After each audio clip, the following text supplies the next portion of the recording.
أعوذ بالله من الشيطان الرجيم. بسم الله الرحمن الرحيم. السلام عليكم ورحمة الله وبركاته.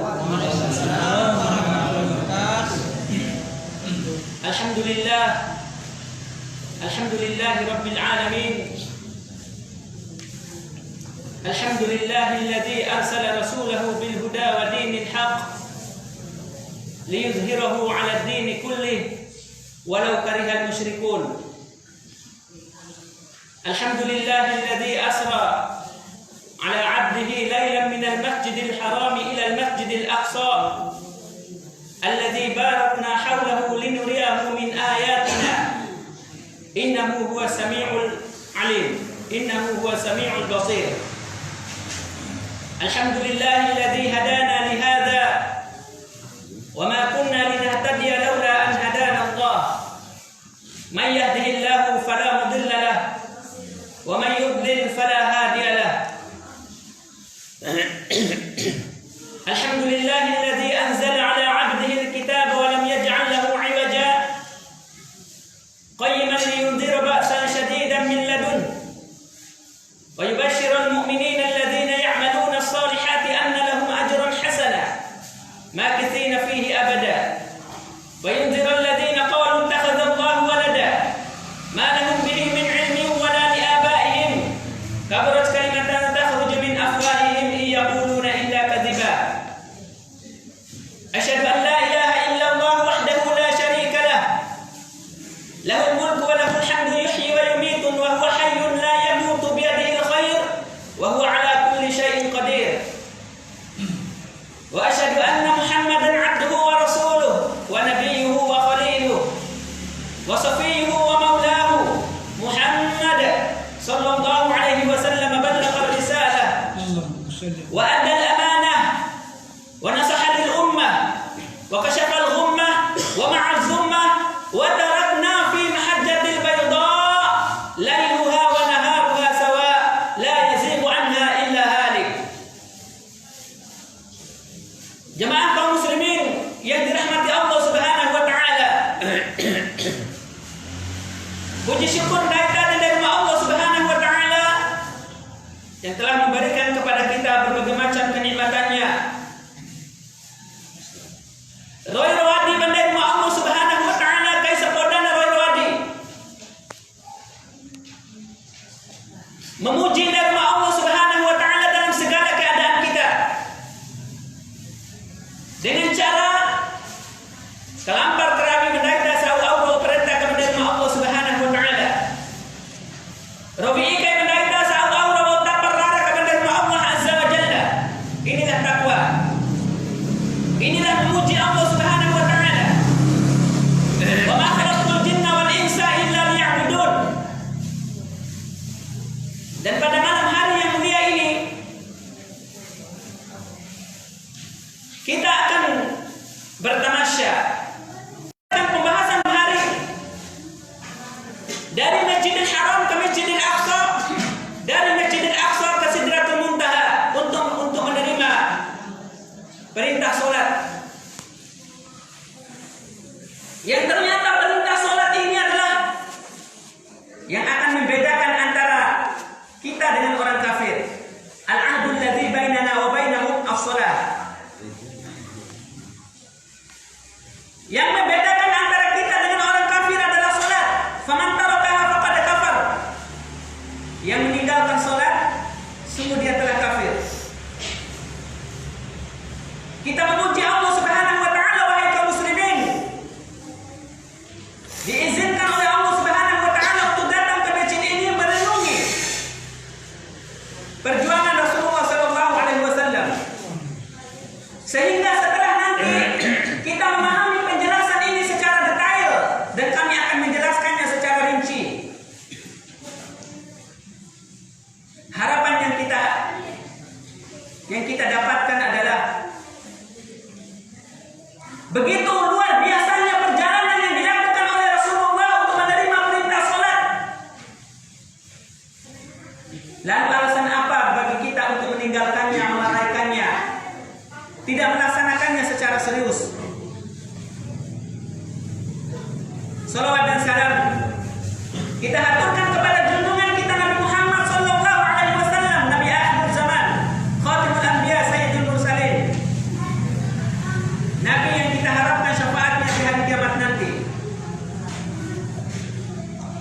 Nabi yang kita selalu sholawat kepadanya dengan harapan dari Rasulullah SAW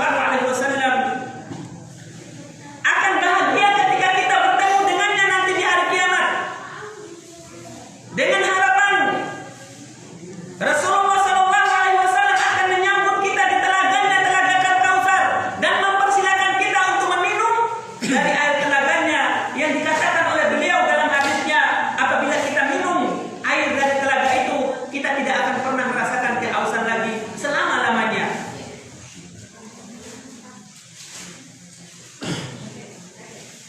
Kaum muslimin yang dirahmati Allah Subhanahu wa taala, semoga salawat dan salam selalu dilimpahkan kepada Rasulullah SAW, kepada para sahabatnya, para istrinya, dan para keluarganya, serta para pengikutnya yang setia hingga akhir zaman. Semoga dari tempat dari segi akhir menjadi pengikut yang setia bagi Nabi Muhammad SAW. Amin Allahumma amin ya rabbal alamin. Amin. Isra Mi'raj. Lama Takaso akan menjelaskan 3 permasalahan besar yang berkaitan dengan Isra Mi'raj. Yang pertama adalah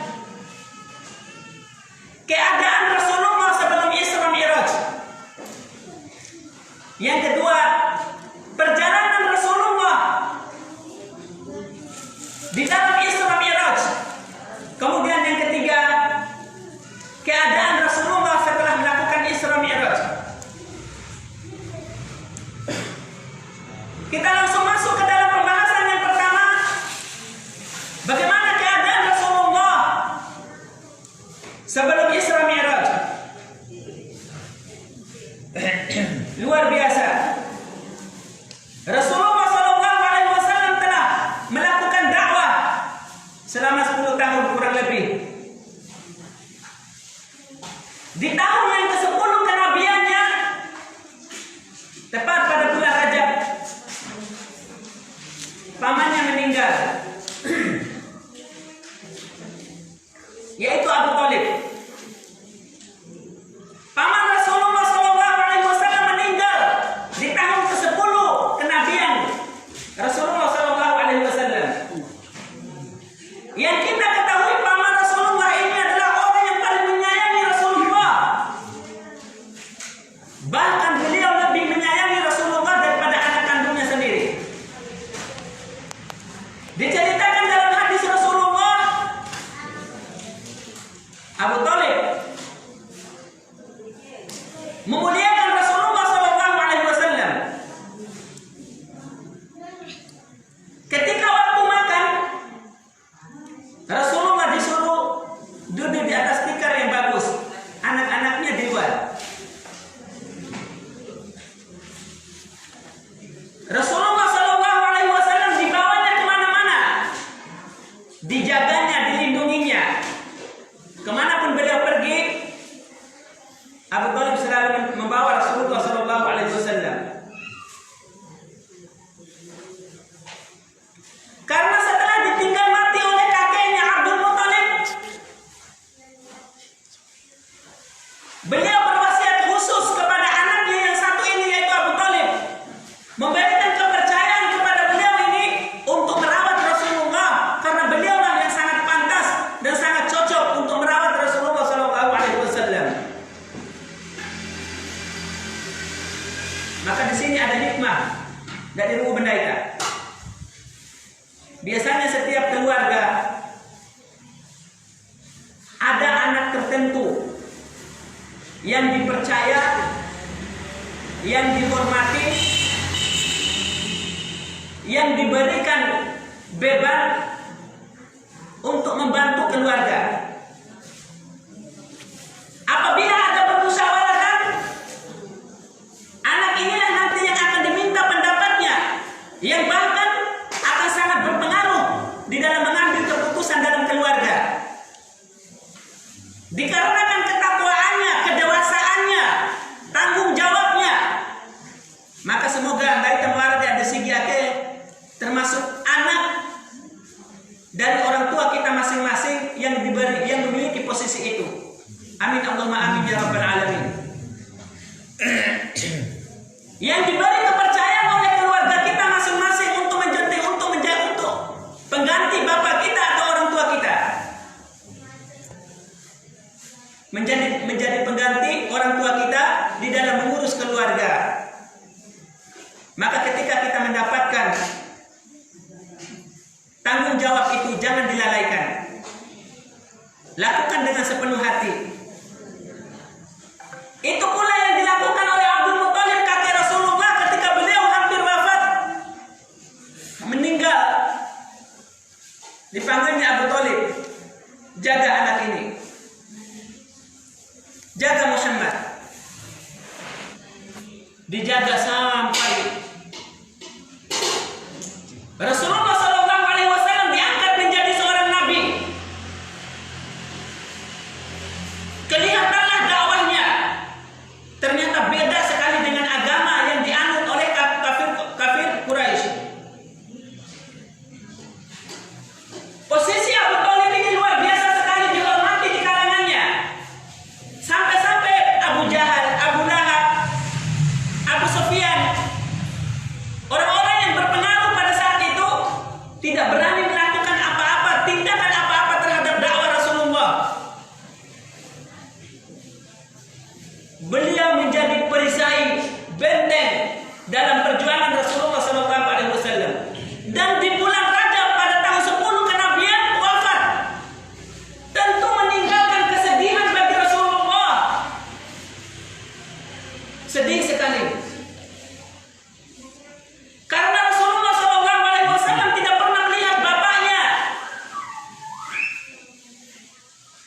Beliau mendapatkan kasih sayang dari ibunya hanya sebentar saja.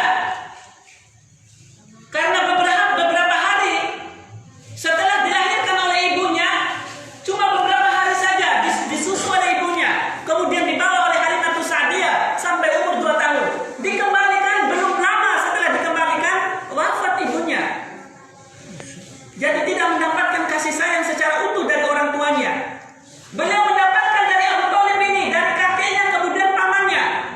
Maka wajar kalau seandainya ketika pamannya Abu Thalib ini meninggal, beliau merasa sedih sekali. Ternyata 2 bulan setelah itu, masih di tahun 10 kenabian, tepatnya pada bulan Ramadan, wafat istrinya yang tercinta, yaitu Siti Khadijah. Belum sempat hilang kesedihannya karena ditinggal mati oleh pamannya. Sekarang istrinya yang tercinta, yang selama ini merawatnya, yang selama ini mendukung perjuangannya, bahkan semua hartanya dikorbankan, diberikan kepada Rasulullah untuk digunakan di dalam berdakwah, mengajak manusia ke dalam ketaatan kepada Allah Subhanahu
Sedih hati Rasulullah ketika ditinggalkan oleh istrinya.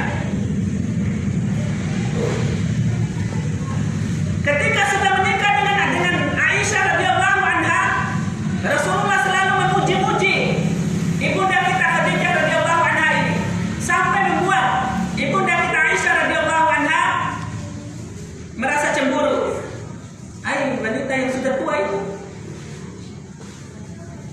Jadi seakan-akan beliau mengatakan, saya lebih cantik daripada Khadijah, saya lebih muda daripada Khadijah. Kenapa masih disebut-sebut namanya? Itulah perempuan, cemburunya luar biasa. Sama orang yang sudah meninggal saja masih cemburu. Subhanallah. Dan ini menunjukkan derajat Aisyah Khadijah radhiyallahu anha di hadapan Rasulullah. Saking cintanya Rasulullah terhadap Khadijah, masih diingat-ingatnya walau sudah lama meninggal. Meninggal pada bulan Ramadan tahun 10 kenabian. Sangat sedih sekali, luar biasa. Akhirnya datanglah malaikat Allah Subhanahu wa taala, malaikat Jibril, untuk menghibur Rasulullah. Marilah wahai Rasulullah, sesungguhnya engkau dipanggil oleh Allah Subhanahu wa taala untuk menghadapnya. Diundang oleh Allah Subhanahu wa taala langsung. Rasulullah ada di bumi, Allah ada di langit. Di atas langit yang ketujuh, di arsy-Nya, di Baitul Izzah. Langsung mengundang Rasulullah di saat kesedihannya yang sangat luar biasa ini. Kemudian dalam hadis Rasulullah SAW yang diriwayatkan oleh Imam Muslim dan Syu'bah, beliau mengatakan, sesungguhnya saya didatangi oleh malaikat Jibril untuk diajak melakukan Isra Mi'raj.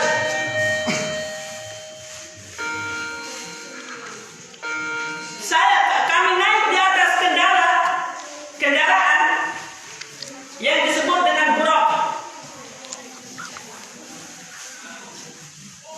Dia disebut dengan buraq.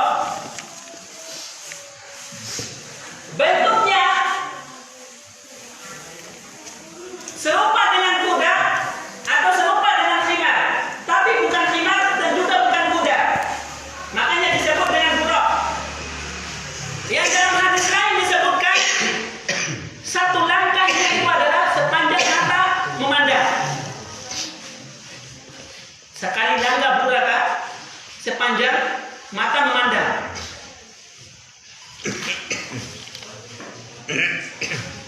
Pada malam hari diajarkan naik buraq itu, kemudian melakukan perjalanan di malam hari.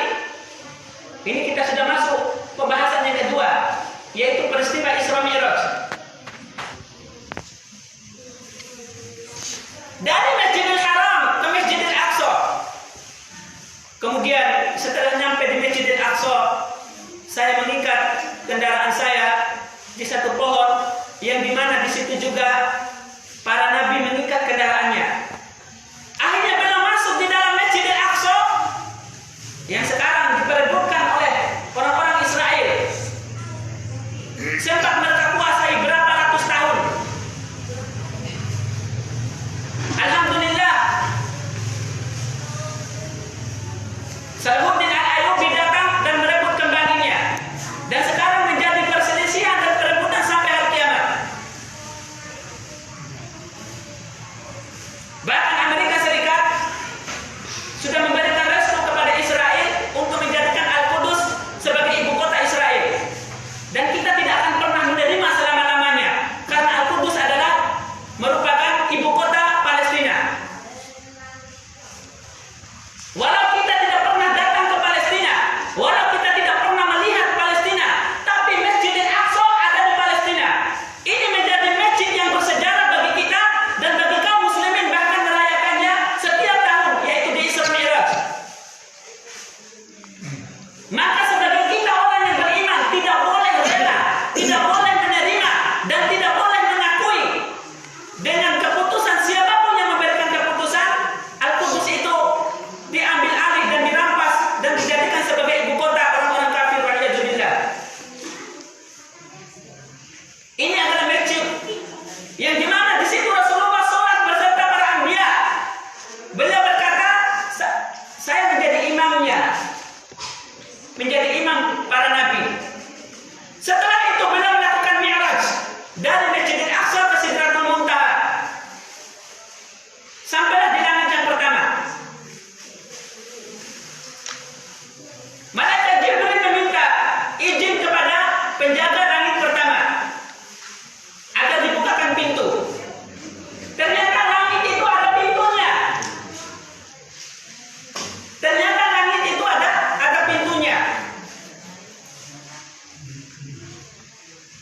Maka di sini kita mengetahui kalau seandainya ada orang barat mengatakan saya pernah ke langit atau saya pernah ke bulan, itu adalah bohong, itu adalah dusta. Karena ayat Al-Quran jelas mengatakan bahwasanya langit itu ada pintunya. Nabi dan malaikat aja izin dulu. Bagaimana orang barat bisa menembus langit?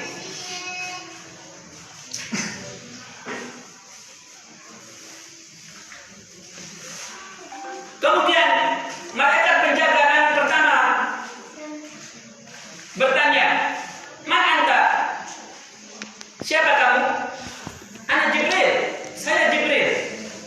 Wa man ma'ak? Dan siapa bersama kamu? Muhammad. Muhammad. Hal bu'isa fihi? Apakah dia sudah diutus di dalamnya? Bu'isa fihi. Dia sudah diutus di dalamnya. Kemudian faftah lahu baban, dibukakan pintu, baru kami masuk, kata Rasulullah sallallahu alaihi wasallam. Fa idza ana wa Adam. Dan saya menemukan pada saat itu Nabi Adam alaihi salam. Berarti Nabi Adam itu posisinya sekarang adalah ada di langit pertama. Sesuai dengan hadis Rasulullah tadi.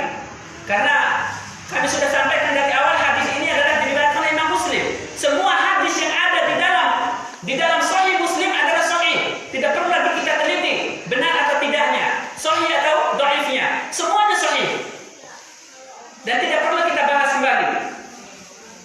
Maka semua hadis yang ada di dalam Sahih Muslim wajib kita amalkan, wajib kita percaya, termasuk hadis tentang Isra Mi'raj ini. Yang menunjukkan mengatakan bahwasanya Rasulullah sallallahu alaihi wasallam bersabda, "Fa idza ana wa Adam." Dan pada saat itu saya menemukan Nabi Adam di situ. Kemudian Nabi Adam alaihissalam berkata,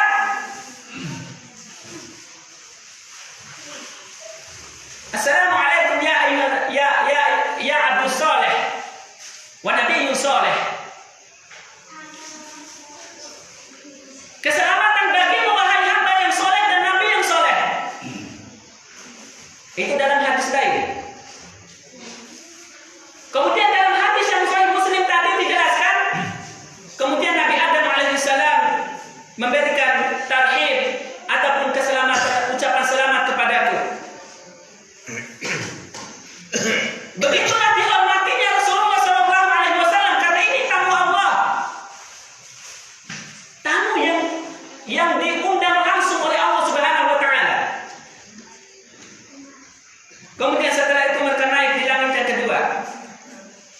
Dan langit yang kedua juga diketok pintunya. Izin kepada penjaga pintu langit kedua. Dan penjaganya pun bertanya seperti pertanyaan di langit yang pertama. Siapa kamu? Saya Jibril. Mana tahu Nabi Muhammad sallallahu alaihi wasallam? Apakah dia sudah diutus? Iya, sudah diutus. Kemudian dibukakan pintu. Fa idza ana wa Isa ibnu Maryam wa Yahya bin Zakaria. Di situ ada dua nabi.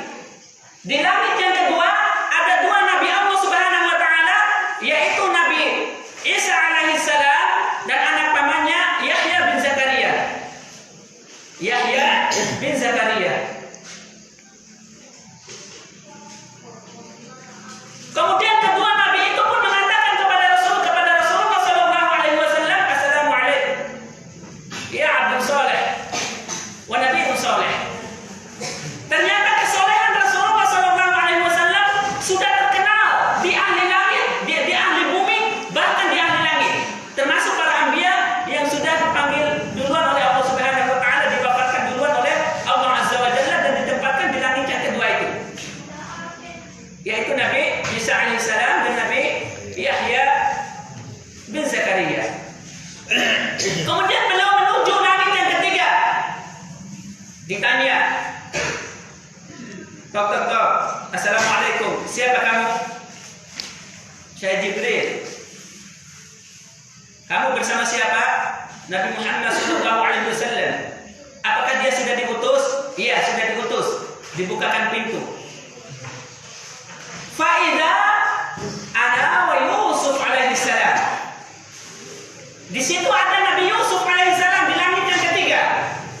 Kemudian kita singkat ceritanya, di langit yang keempat beliau bertemu dengan Nabi Idris alaihissalam. Kemudian di langit yang kelima beliau bertemu dengan Nabi Harun alaihissalam. Di langit yang keenam bertemu dengan Nabi Musa alaihissalam. Di langit yang ketujuh bertemu dengan Khalilullah Nabi Ibrahim alaihissalam. Mata kasar nanti akan tanyakan kembali. Mohon untuk mendengarkan dengan baik. Karena ini adalah ilmu. Goridulan dari kita luar cerita muda dari lengar juga. Insya Allah ini sebagai buah bagi kita semuanya. Manfaat datang di majelis ini mendapatkan ilmunya. Mata kasar akan ulangi kembali. Di langit yang pertama Nabi Adam. Di langit yang kedua Nabi Isa dan Nabi Zakaria dan Nabi Yahya. Kemudian di langit yang ketiga Nabi Yusuf. Di langit yang keempat Nabi Idris. Di langit yang kelima Nabi Harun. Di langit yang keenam Nabi Musa. Di langit yang ketujuh Nabi Ibrahim alaihissalam. Kemudian berhentilah di situ malaikat Jibril. Dan dibukakanlah pintu oleh malaikat penjaga Baitul Izzah di atas. Naiklah Rasulullah sallallahu alaihi wasallam. Naiklah Rasulullah sallallahu alaihi wasallam. Bertemu dengan Rabb-Nya. Kemudian berubahlah cahaya pada saat itu, berubahlah keadaan di Baitul Izzah di atas langit yang ketujuh itu. Yang kata Rasulullah sallallahu alaihi wasallam tidak ada seorang pun yang bisa menggambarkannya perubahan itu.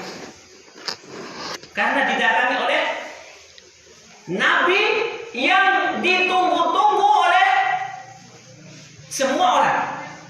Bahkan sebelumnya para anbiya, para nabi pun sudah memberikan berita gembira kepada setiap umatnya akan datang seorang nabi setelah ini nanti, yaitu nabi terakhir namanya Ahmad. Salah satunya ada Nabi Isa alaihissalam. Bahkan di dalam kitab Injil Yohanes di sana dikatakan bahwasanya Nabi Isa alaihissalam memberitahukan kepada kita akan datang seorang nabi yang namanya Ahmad. Persis banget seperti ayat Allah Subhanahu wa taala dalam Quran surat As-Saff.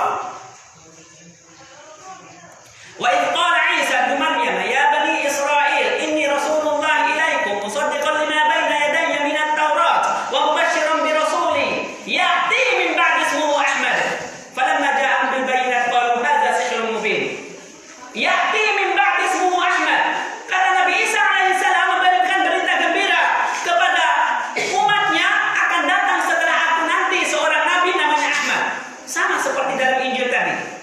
Makanya sebenarnya kalau mau jujur orang-orang kafir itu, orang-orang yang Kristen atau yang bukan beragama Islam, seharusnya mereka mengakui agama Islam ini. Karena semua apa yang ada dalam Injil sesuai dengan dalam Al-Quran. Sesuai dengan yang ada dalam Al-Quran.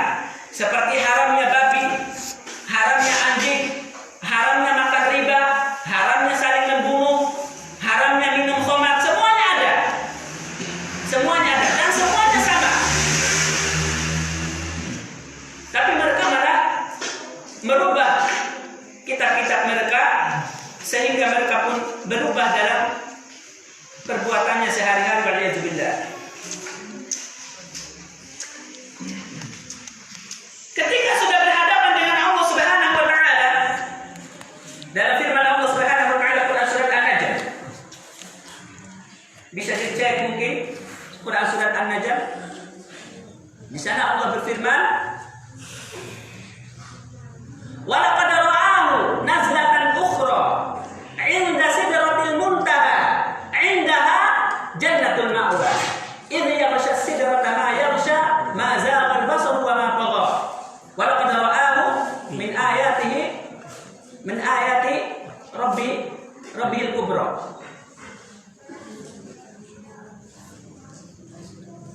Di situ Allah Subhanahu wa taala menjelaskan kepada kita semua bahwasanya perjalanan Rasulullah sallallahu alaihi wasallam dari Masjidil Aqsa ke Sidratul Muntaha itu adalah benar. Dan Rasulullah sallallahu alaihi wasallam langsung bertemu dengan Allah Subhanahu wa taala dan melihat Allah Subhanahu wa taala. Di sini ada dua perbedaan. Ada dua pendapat. Apakah Rasulullah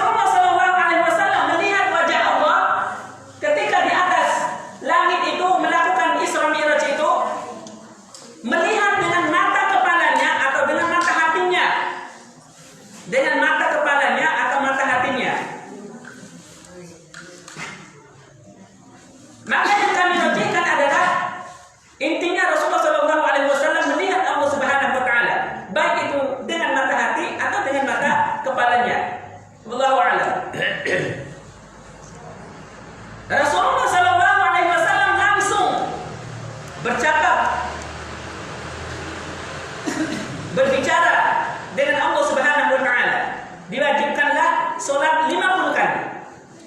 50 kali. Kemudian beliau turun sampailah di Nabi Musa alaihissalam. Nabi Musa tadi ada di langit yang keberapa? Langit yang ke-6. Di langit yang ke-6. Bertemulah dengan Nabi Musa alaihissalam. Ditanya oleh Nabi Musa, apa yang diperintahkan oleh Rabbmu? Salat 50 kali. Sesungguhnya saya dulu diperintahkan kepada umatku dan saya sampaikan perintah itu kepada mereka. Mereka tidak mampu melakukannya. Maka kembalilah kamu kepada Rabbmu, mintalah keringanan kepadanya. Akhirnya kembali, dikurangi 5. Jadi 45. Sampai terakhir pulang pergi atas usulan Nabi Musa alaihissalam. Maka sampailah terakhirnya 5 kali. Sampai kata Allah Subhanahu wa taala, sesungguhnya 5 kali ini seperti 50 kali. Karena 1 kali dibanding 10. Betul dalam hadis Rasulullah SAW, 1 kali melakukan kebaikan, maka kamu akan mendapatkan 10 kebaikan. Maka akan mendapatkan 10 kebaikan. Dan di akhir hadis Isra Mi'raj itu juga dikatakan, seseorang yang berniat untuk melakukan kejahatan, kemudian dia tidak jadi melakukan kejahatan, malaikat tidak akan catat sebagai kejahatan. Aurniat dari kerami meihar, kemudian mati tidak kerami daerah, maka wati tuntilan tidak dirunda di dosa wati dosa daerah. Dan kalau seandainya kita melaksanakan berniat untuk melakukan kejahatan, kemudian kita melakukan kejahatan, maka dosanya 1. Itulah kasih sayangnya Allah Subhanahu wa taala kepada umat Nabi Muhammad SAW ini. 1 dihitung dosa. Tapi kalau kita berniat untuk melakukan kebaikan, ternyata kita tidak jadi melakukan kebaikan, maka dihitung 1 pahala. Kalau jadi kita melakukan kebaikan itu, maka akan dihitung 10 pahala. Alhamdulillah. Luar biasa sau aura sampaikan akhir. Amin Allahumma amin ya rabbal alamin. Itulah luar biasanya Allah Subhanahu wa taala. Jadi seorang yang beriman sekedar niat saja untuk melakukan kebaikan, sekedar niat saja untuk melakukan kebaikan sudah dapat pahala itu. Belum melakukannya, kalau dilakukan betulan maka dapat 10 pahala. Itu harapan niat si ausin cokina. Harapan niat si ausin tanina. Ona jawaran dicola niat. Seperti kita niat sempur wali mai puasa.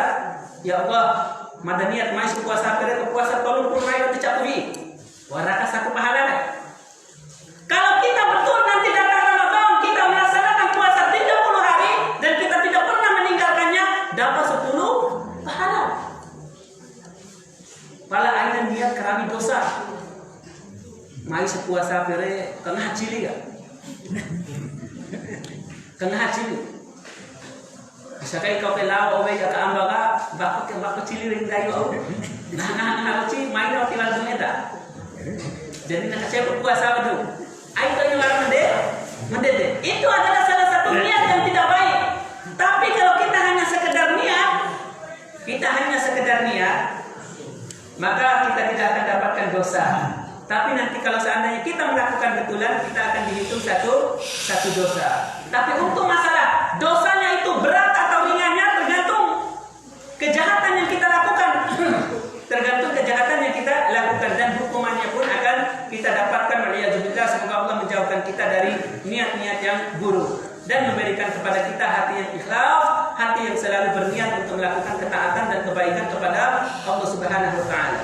Itulah kisah Rasulullah SAW dalam Isra Mi'raj. Kemudian turun. Sudah sepertiga malam. Beliau sudah sampai lagi di Mekkah Al-Mukarramah. Setelah itu beliau kumpulkan kembali keluarganya, termasuklah Bani Abdul Muttalib, Bani Quraisy, Bani Hashim, Bani Abdul Muttalib, dan bani-bani yang lain.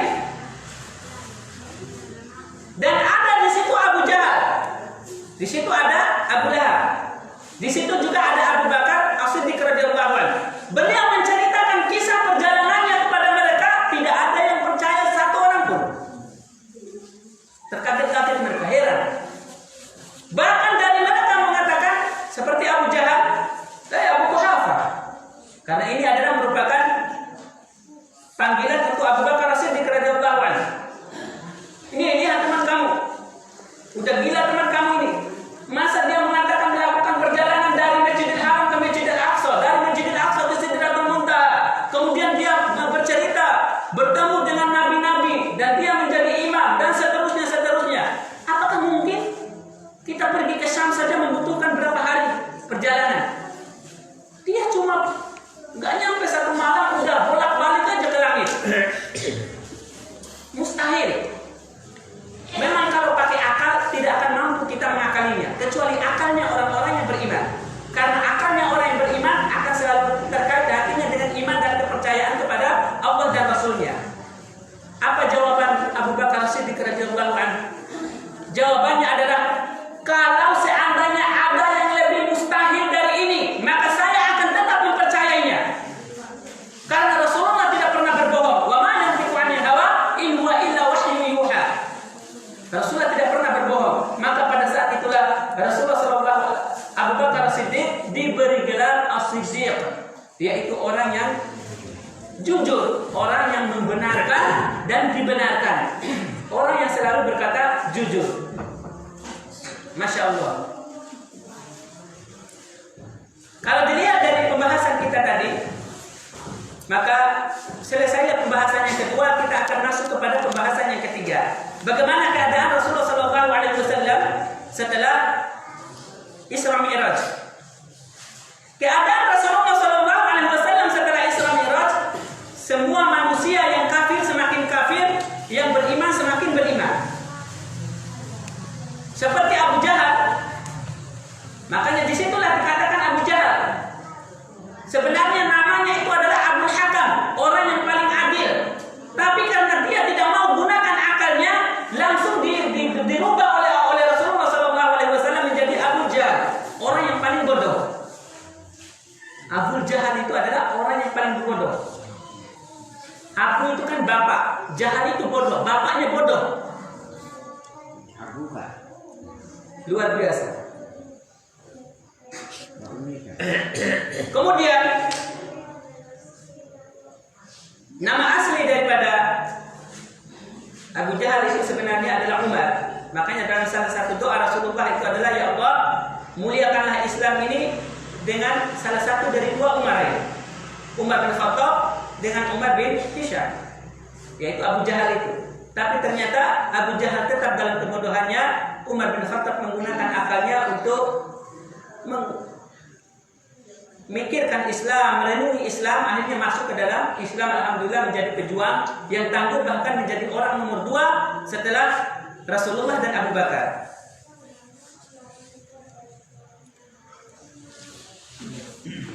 Keadaan setelah itu semakin parah. Rasulullah dan para sahabatnya disiksa, disiksa dan diintimidasi. Maka 3 tahun terakhir ini adalah mulai tahun 11, 12 dan 13 kenabian. Ini tahun-tahun yang paling pahit bagi Rasulullah dan para sahabatnya. Lalu Allah Subhanahu wa taala menurunkan kepada Rasulullah ayat tentang hijrah. Akhirnya hijrah ke Habasyah. Kemudian gahidaw wala kabar mamai. Sesungguhnya Abu Jahal bahwa ada Islam. Dula wali sedo. Ketika nyampe di Mekah, langsung rantai modawali, penjara di dalam rumahnya, dirantai kakinya, dirantai tangannya.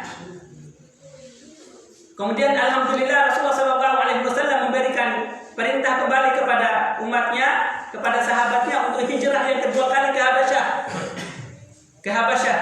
Termasuklah Utsman bin Affan dan istrinya, putri Rasulullah SAW, Ruqayyah, Ummu Kulthum.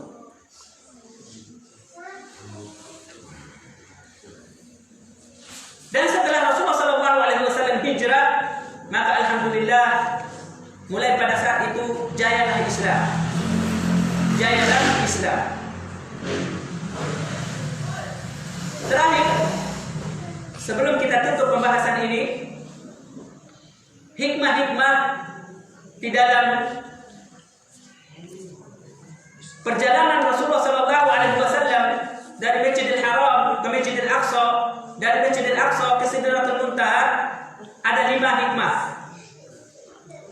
Hikmah yang pertama adalah kasih sayangnya Allah Subhanahu wa taala terhadap Rasulnya. Allah Subhanahu wa taala akan menjaga Rasulnya dari semua makar. Siapapun yang membuat makar kepada Rasulullah Sallallahu Alaihi Wasallam, maka makar Allah lebih besar untuknya.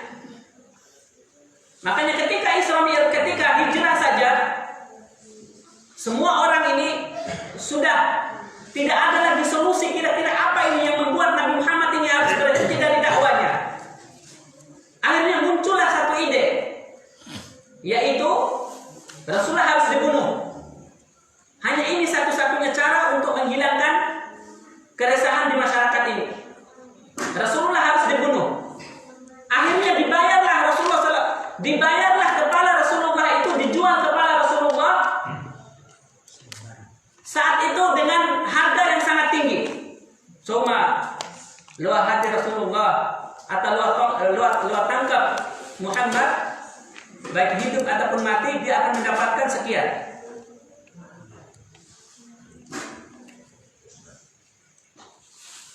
Rasulullah Sallallahu Alaihi Wasallam didatangi oleh malaikat Jibril. Sesungguhnya umatku ini sudah membuat makar. Nenek itu hadir dengan Muhammad Sallallahu Alaihi Wasallam. Kamu cara, kamu harus hijrah. Akhirnya pergilah ke rumah Abu Bakar. Nanti malam kamu ikut saya untuk pergi hijrah. Karena mereka sudah buat makar. Nenek itu hadir dengan enggak ada Abu Bakar Siddiq radhiyallahu anhu. Wahai Asma, sedia jepu ohana dirunami, osuna dirunami. Kemudian Rasulullah Sallallahu Alaihi Wasallam kembali ke rumahnya dan Asma binti Abu Bakar Siddiq radhiyallahu anhu melaksanakan perintah bapaknya dan mengikat buah-buah oswaknya dengan talinya, dengan tali bajunya. Makanya dikatakan Asma itu adalah orang yang memiliki dua tali. Kemuliaan akan dibalas oleh Allah Subhanahu wa taala dalam surganya. Lahirlah dari beliau ini adalah Abdullah bin Jubair bin Awam yang menjadi khalifah Rasulullah Sallallahu Alaihi Wasallam pada zaman Abbasiyah, Akhwan Umayyah.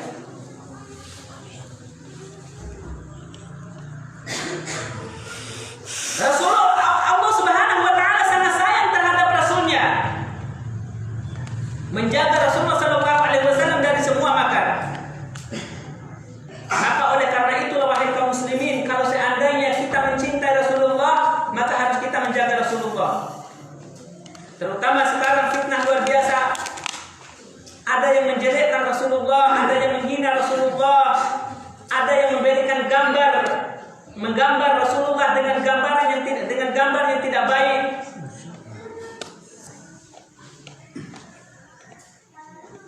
Ada yang menghina istri-istri Rasulullah. Bahkan orang-orang Syiah itu waliyadzubillah menjadikan rukun dalam khutbahnya menghina istri-istri Rasulullah, melaknat Umar, melaknat Abu Bakar. Ini agamanya Syiah, agama orang-orang Syiah. Oleh karena itulah hikmah yang pertama ini kita juga harus mengambilnya untuk mencintai Rasulullah Sallallahu Alaihi Wasallam. Yang kedua, begitu gigih dan tabah serta sabarnya Rasulullah Sallallahu Alaihi Wasallam di dalam perjuangan Islam. Ini bagi kita semua hikmah yang bisa kita ambil bagi orang tua dalam menangani anak, dalam menangani istri, harus banyak sabarnya. Bagaimanapun durhakanya istri kepada kita atau durhakanya anak kepada kita, kita harus tetap sabar. Akhlaknya para Rasul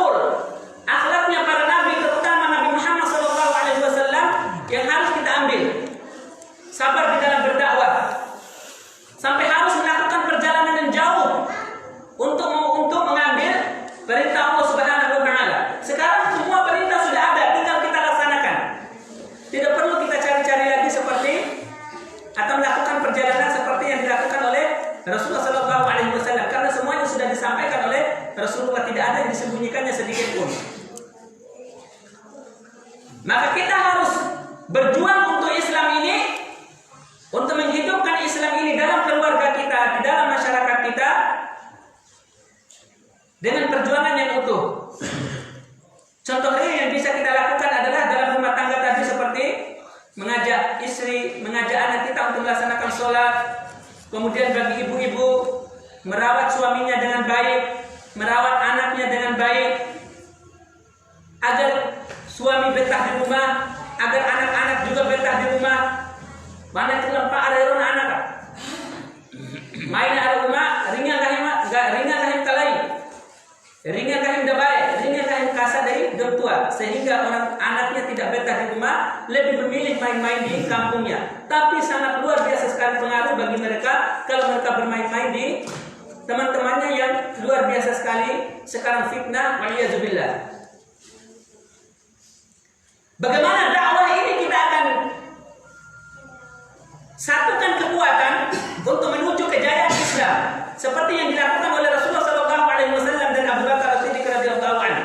Saling menolong antara satu sama lain, saling membela antara satu sama lain. Jangan lagi kita mencari-cari perbedaan. Dari beda siaga golongan makalai, nalai agama wa siaga, sia nalai kelampan. Enggak ada lagi bahasa-bahasa seperti itu. Kalau memang kita tidak puas atau mohon maaf tidak setuju dengan teman kita, maka alangkah baiknya kita langsung datangi dia. Kenapa kamu melakukan ini? Apakah ada dalilnya? Apakah ada landasannya? Apa Al-Quran atau hadis yang menjelaskan tentang perbuatan kamu? Kalau seandainya dia bisa menjelaskan, dia membawa hadis dan ayat, maka seharusnya kita juga bisa membawa hadis dan ayat. Setelah kita sama-sama memiliki dalil, sudah kita jalani bersama. Bahwa Abu Hanifah radhiyallahu anhu dengan Imam Malik, dengan Imam Syafi'i, dengan Imam Ahmad rahimahumullah jami'an tidak pernah berdebat, tidak pernah mengatakan kenapa kamu bermazhab Syafi'i, kenapa kamu tidak bermazhab Maliki, kenapa kamu mengikuti mazhab ini. Tidak pernah mereka caci maki, tidak pernah mereka mengajak orang lain untuk menjauhi satu mazhab. Jadi kekuatan di dalam hal ini adalah kekuatan dakwah. Kita ikuti Rasulullah SAW, kuat dan tangguh di dalam menjalankan dakwah yang diberikan oleh Allah Subhanahu wa taala kepadanya. Sekarang sudah tidak ada Rasulullah SAW. Siapa yang akan menghidupkan sunnah Rasulullah? Yaitu para guru, para orang tua, para ustadz, para ulama, para tokoh-tokoh masyarakat, dan termasuk di dalamnya, mohon maaf, pemerintah di dalamnya. Karena pemerintah sangat berpengaruh sekali, sangat berpengaruh. Bagi pemerintah, Pak, masyarakat. Aurat tetapkan ke pemerintah, maka insya Allah akan dilakukan oleh masyarakat. Maka kita gunakan jabatan yang diberikan oleh Allah Subhanahu wa taala ini untuk membuat suatu perubahan untuk menuju kejayaan Islam. Misalnya kita buat TPA di setiap desa, kita akan bangun TPA di setiap desa. Ada kalau tidak kita jadikan masjid ini sebagai pusat kegiatan. Kemudian kita cari ustadz atau guru-gurunya, berapa yang dibutuhkan kalau anaknya sekian, 10 misalnya, dan kita pikirkan mereka dalam perjuangannya apa yang bisa kita berikan agar mereka betah di dalam mengajar, mereka tidak putus asa dalam mengajar. Insya Allah kalau seandainya kita bisa menanam apa yang menjadi hal-hal yang menjadi kejayaan Islam ini, maka ini akan menjadi amal jariah bagi kita semuanya. Akan menjadi amal jariah bagi kita semuanya. Yang ketiga, kaum muslimin yang dirahmati Allah Subhanahu wa taala, hikmah dari Isra Mi'raj ini adalah jangan memusuhi Islam dan jangan memusuhi para nabi, jangan memusuhi para ulama. Sekarang para nabi sudah ada, Nabi Muhammad sudah tidak ada lagi. Kata Rasulullah SAW, al-ulama'u warasatul anbiya. Ulama itu adalah warasatul anbiya, pewarisnya para nabi. Jangan seperti Abu Jahal, jangan seperti orang-orang kafir Quraisy. Ketika Rasulullah menceritakan kepada mereka tentang perjalanan Isra Mi'rajnya, mereka malah mendustakan. Maka jangan kita lakukan sekarang kalau seandainya ada ustadz yang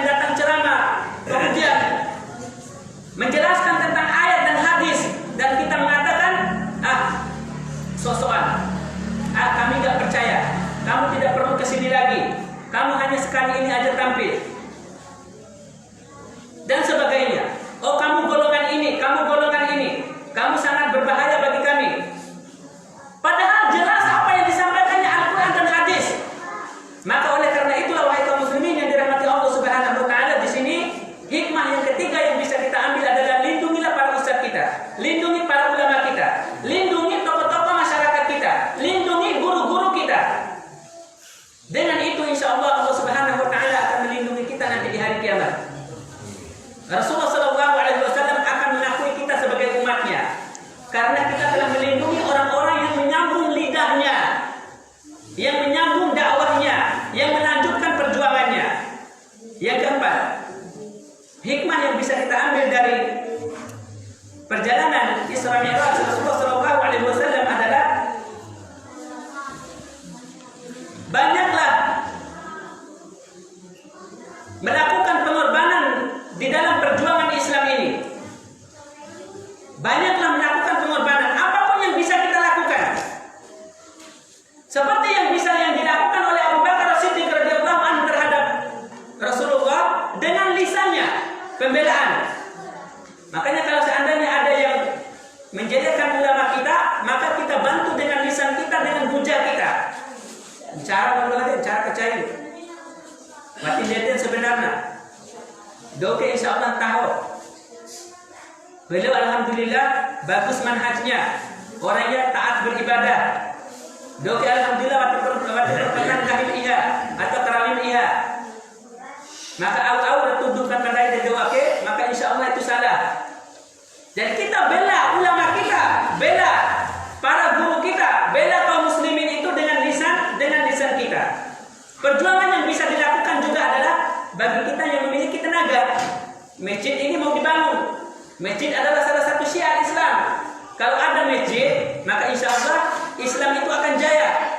Kaum muslimin bisa kita arahkan di sini, lakukan pengajian nyaman seperti ini. Kita bisa sholat berjamaah dengan nyaman, dengan aman. Kemudian anak-anak kita bisa kumpulkan di sini untuk mengadakan ngaji TPA. Kemudian kita juga kalau ada musyawarah di dalam hal agama kita atau yang memajukan desa kita, maka boleh kita lakukan juga di masjid. Maka oleh karena itulah kalau ada pembangunan seperti ini, salah satu yang bisa kita lakukan adalah bahu-membahu pengorbanan kita, baik itu berupa tenaga atau berupa uang atau harta benda, infak kita, sedekah kita, agar bagaimana masjid ini harus cepat selesai dan rampung.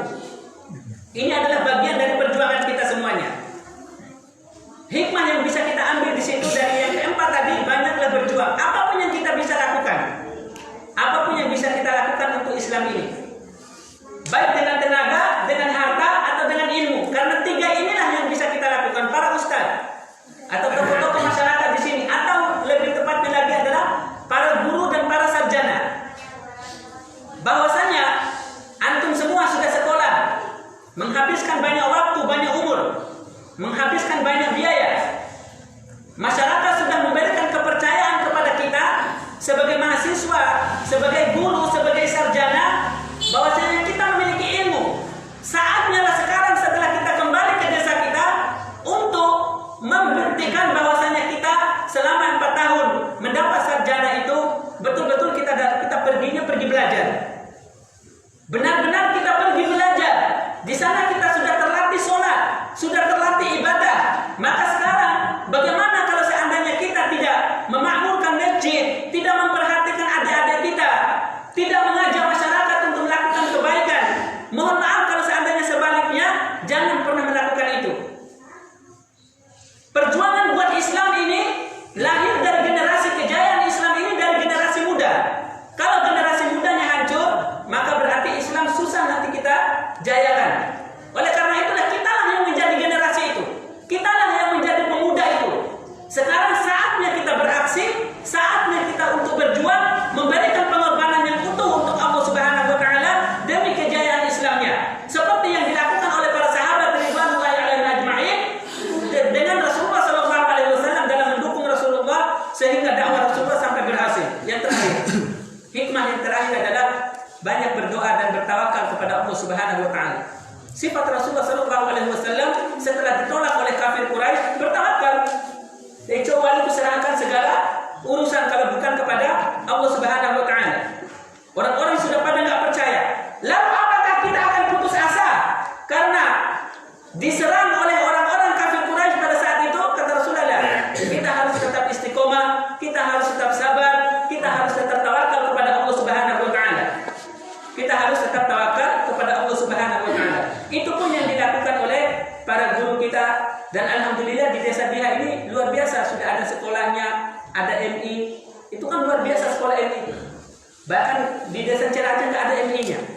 Hanya kita di desa dia saja yang ada MI, Madrasah Ibtidaiyah.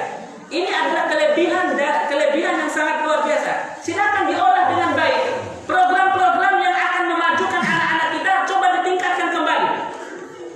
Coba ditingkatkan. Kalau kita lihat cara pengelolaan sekolah, sekarang kalau kita lihat tengok di Min Tol Bali, kenapa sekolah itu bisa maju?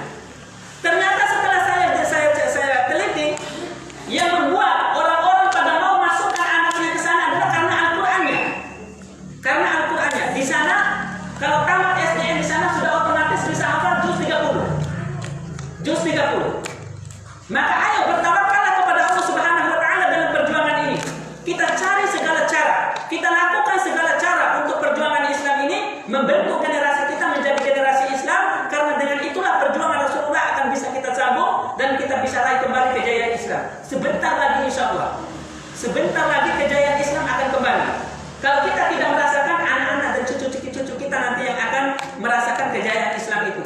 Maka semoga Allah Subhanahu wa taala menjadikan kita semua bagian dari orang-orang yang berjuang untuk kejayaan Islam, walau kita tidak merasakan kejayaan Islam itu, dan kita akan bahagia di alam kita nanti setelah kita meninggal, karena kita sudah menjadi orang-orang yang masuk dalam perjuangan kejayaan Islam ini. Ini saja yang bisa kita sampaikan. Semoga Allah Subhanahu wa taala menjadikan kita semua orang-orang yang bisa mengikuti jejak Rasulullah Shallallahu Alaihi Wasallam dan kesabarannya, kegigihannya, keteguhannya, pengorbanannya, keistiqomahannya, ketakwaannya, ibadahnya, ketaatannya kepada Allah Subhanahu wa taala. Ketaatannya kepada Allah Subhanahu wa taala. Amin Allahumma amin ya rabbal alamin. Kita langsung tutup dengan doa dan tundukkan hati kita kepada Allah Subhanahu wa taala. Kita bermunajat kepada Allah Subhanahu wa taala.